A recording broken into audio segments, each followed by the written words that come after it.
Уже через неделю Беларусь полностью закроет наземные границы на выезд. Соответствующее постановление принял Совет министров и формально оно связано с распространением коронавирусной инфекции. Покидать страну можно будет лишь в исключительных случаях. Примечательно, что во время первой волны пандемии риторика Лукашенко была совсем иной. Границы, закройте границы и что?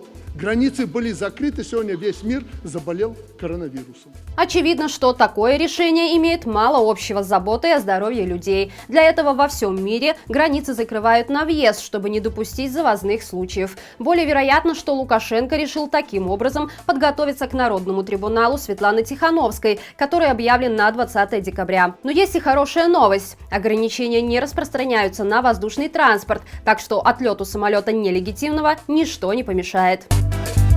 К слову о въезжающих в нашу страну. Уже через месяц в Беларусь можно будет приехать по российской визе. И наоборот, лица, имеющие белорусские визы, смогут находиться по ним в Российской Федерации. Соответствующий закон будет ратифицирован в ближайшее время обеими сторонами. Очевидно, что для белорусских властей такое решение связано с грядущими изменениями в законодательстве о миграции. Напомню, что недавно правительство сообщило о планах по привлечению в Беларусь иностранных специалистов. Обновленный закон должен будет также сдержать отток налогоплательщиков из нашей страны. Что ж, кажется, у Лукашенко все идет по плану. Внутренняя граница на замке, а в страну вот-вот хлынет поток соискателей горячих вакансий. Если, конечно, их прельстит уровень заработных плат и политическая ситуация, от которой многим белорусам приходится бежать.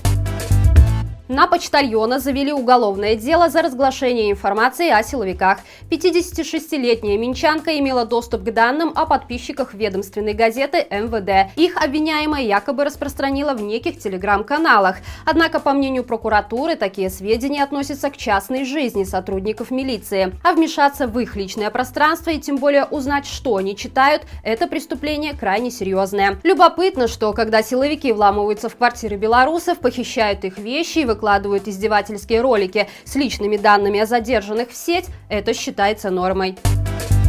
Пока нелегитимное правительство пытается заставить белорусов забыть, кому принадлежит реальная власть в стране, Народное антикризисное управление запускает дипломатический курс на базе Варшавского университета. Этот курс позволит гражданам нашей страны стать профессиональными управленцами. Слушателям будут доступны лекции профессиональных дипломатов Павла Латушко и Владимира Остапенко, а также возможность пройти стажировку в международных учреждениях с ежемесячной стипендией. Для того, чтобы записаться на курс, необходимо иметь высшее образование и интерес к сфере госуправления. Обратите внимание, что прием заявок заканчивается уже сегодня. Ссылки для записи мы оставим в описании. Более 50 отчисленных за гражданскую позицию студентов, увольнение преподавателей, низкое качество образования, ужасающие условия в общежитиях. С такими итогами главный технический университет страны отметил свое столетие. С этой круглой датой БНТУ поздравил Лукашенко. Нелегитимный президент произнес пламенный спич перед лояльными преподавателями и чиновниками. Суть его выступления свелась к тому, что в протестах виновата смена поколений. Дескать, молодежь не ценит того, к чему пришла страна за время его правления. В свою очередь, отчисленные студенты БНТУ решили устроить собственные санкции для руководства университета, которое поддерживает преступный режим Лукашенко. Они обратились к партнерам БНТУ из Венского технического университета, чтобы довести до них информацию о плачевном положении дел в его стенах. Учащиеся призвали партнеров прекратить всякое сотрудничество с вузом, где наплевательски относятся к правам человека.